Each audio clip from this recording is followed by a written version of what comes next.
to condemn this act in totality. We want to say that shutting down, tampering with press freedom negates the principle of democracy.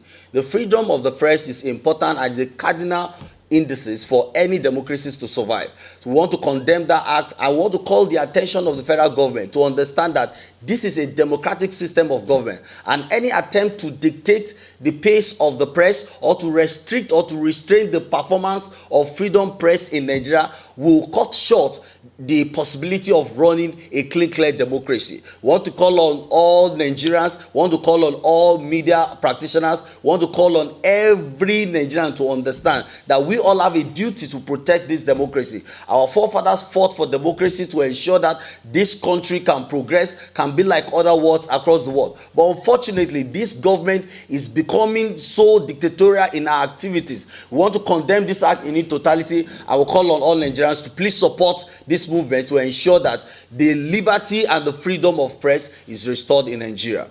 Secondly, we want to address this morning the issue of Mr. Femi Gbajabiamila. You will recall that the coalition of public interest lawyer and advocate have taken crucial interest in who not necessarily who becomes the Speaker of the House of Representatives, but the quality of persons elected into position of authority in the legislative arm of government. We want to say quickly that after our due diligence and all facts unraveled, that the personality of Mr. Femi Gbajabiamila is raising a lot of moral questions, and if Nigeria should put such a person in position of authority, we stand a risk of having moral burden on our neck. We addressed series of press conferences, we've taken series of actions, we've established correspondence with the Supreme Court of Georgia in order to establish facts as they were. Unfortunately, we were disappointed that Mr. Femi Gbajabiamila, through his spokesperson, the DG of his campaign, addressed a press conference and stylishly refused to address the substance of the issue.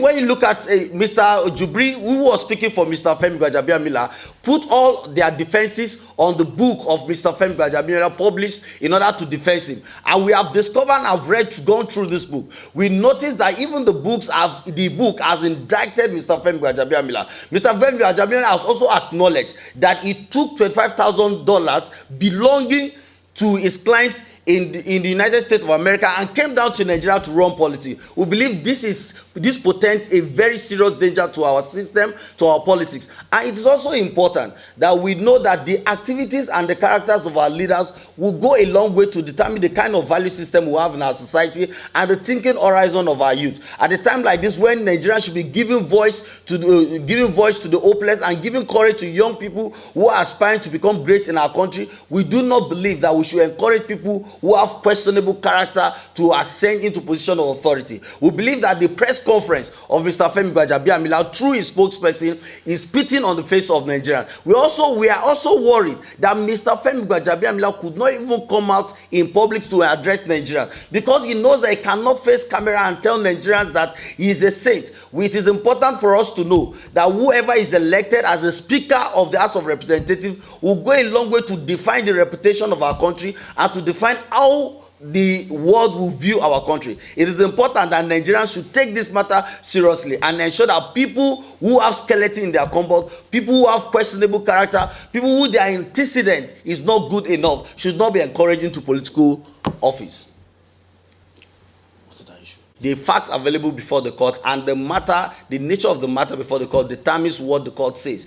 The litigant approached the court with an ex parte application, and it is difficult for the court to grant an ex parte application in such a matter. The court must, of course, as a matter of practice and as a matter of principle of justice, give Mr. Femi Gbajabiamila an opportunity for fair hearing. What we are saying, if you look at our laws are really bad in this country. Our law is to the effect that when a person is convicted 10 years preceding the period of an elective process, the person cannot participate in an election. Mr. Femi Gbajabiamila was convicted by the Supreme Court of Georgia more than 10 years ago. What we are saying right now is not basically about what exactly our laws are saying alone, but we are also saying that we must not encourage people with questionable character into position of authority, and it is evidently clear to the entire world. Look, the Supreme Court of Georgia is a court of records. Supreme Court of Georgia, their record can be accessible. The country is not the state is not an archaic country, and the state is not existing in an archaic country.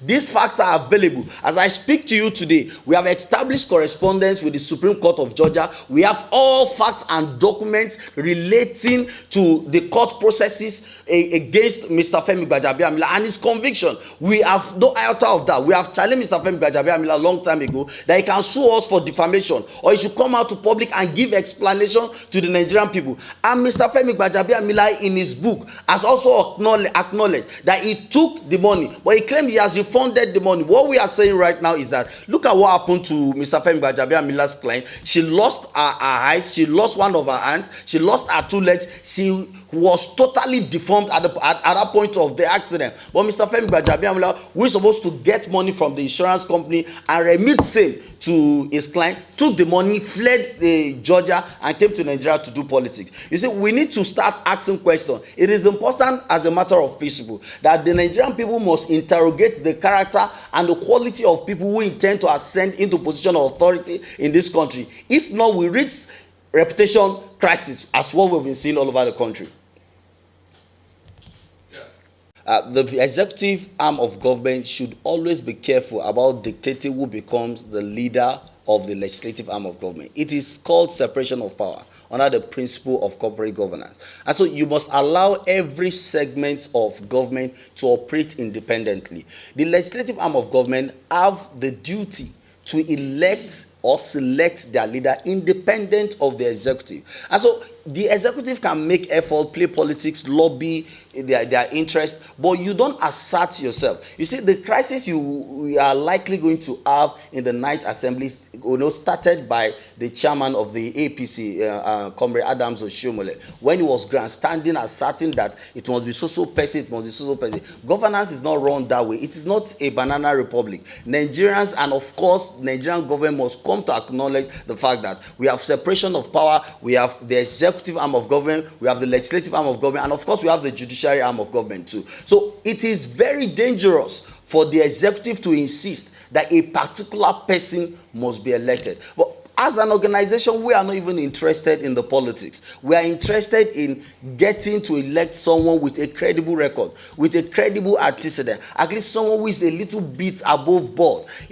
When you have a speaker of the House of Representatives who will be representing the entire country, who will be going out of the country to speak on behalf of the country, it portends a serious reputation crisis when such person have such a stigma like that of Mr. Femi Gbajabiamila. And we are saying all this in the interest of the country. We are saying all this in the interest of the generation coming behind us. You agree with me today that Nigerians outside the country suffer a lot of stigmatization because of corruption, because of the idea that Nigerian people are dishonest, they can't be trusted. Now, if we are putting people who cannot be trusted in position of authority, we stand the risk of suffering further. And that is the reason why our organization is saying that Mr. Femi Gbajabiamila has questions to answer. And let me tell you quickly that we've also established correspondence with the United States of America. And even beyond the elections, we shall be raising issues. We will not allow Mr. Femi Gbajabiamila to go and represent this country and cause more havoc and cause more crisis. If Mr. Femi Gbajabiamila in 2001 could take money belonging to his clients, $25,000, and converted it to his own use, it means that Mr. Femi Gbajabiamila can do anything. And that is our concern, and that is our worry. We do not have any personal issue with Mr. Femi Gbajabiamila, but he has been in the House of Representatives for quite some numbers of years. But we are raising this issue because he's not just representing his constituency back there in Lagos. Now he will be representing the entire country. In the Senate, we've done our due diligence about all the contestants in the Senate. I will believe that averagely at the level of Nigeria, they are fit and proper person. We've checked Mr. Undume, we've checked Mr. Lawa, and of course Goje will also step down. We believe that these are credible candidates who can lead the Senate. Our concern is this: we want to appeal to all of these characters coming into position of authority that they must understand that the legislative arm of government is an independent arm of government, and they should not be subservient subservient to the executive. They must work harmoniously with the executive, but they must not be subservient to the executive. We need to also quickly react in all strong terms to the statement made, to the statement credited to the Chief Justice of Nigeria in his affidavit through his lawyer in the ongoing matter in the court. We learned with disappointment that the Chief Justice of Nigeria claimed that the President of the Federal Republic of Nigeria, because he is the one who appointed the CJN, can also remove or sanction the CJN. We want to say with all sense of conviction, by the letters of our laws and by the confidence we have in our constitution, that the judiciary is an independent arm of government, and that the president does not have the power anywhere in the world to solely and unitarily remove the CJN. And so we want to call the CJN to please check its laws and to ensure that everything is doing, survives, not just